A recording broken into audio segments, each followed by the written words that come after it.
पाच आणि माझ्या बोलण्याचा राग आला ना कुणाला त्यानं घरी गेल्यावर नीट झक मारायची, अभंग वाचायचा, पर्येशी गव्हाणा साधन.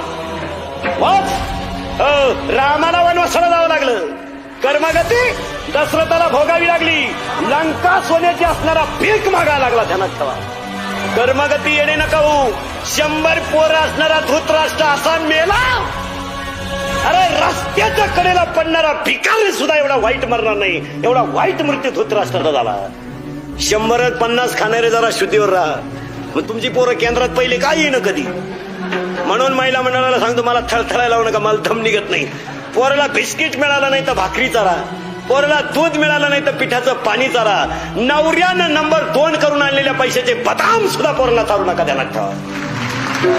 हो, आणि जर चाराल तुमची अख्खी खानदान बरबाद झाल्याशिवाय राहणार नाही. एक सुद्धा शिल्लक सुईचं येणार नाही. अशी उठफाटी तिरपाटी येणार. तुम्ही श्रीमंताच्या घरात जा, 4-4 भाज्या आहे, कोण उभ्यानं मुततो, कोण वाकून मुकतो, कोण पुढं कणतो, मग नळीनं संडास काढायची बारी. ती संडासच नाही करतो. मोकार रोगी त्याला, एकाला नुसतं मीठ, एकाला काहीच नाही, एकाला नुसतं पाणी, पाण्यातच काही नाही. वाक्य लिहून घ्या, मरेपर्यंत देणार ठेवा. आसुरी संपत्ती कधी सुखानं जगू देत नाही आणि नीतीची लक्ष्मी कधी धोका देत नाही. देणार ठेवा. Download ShareChat.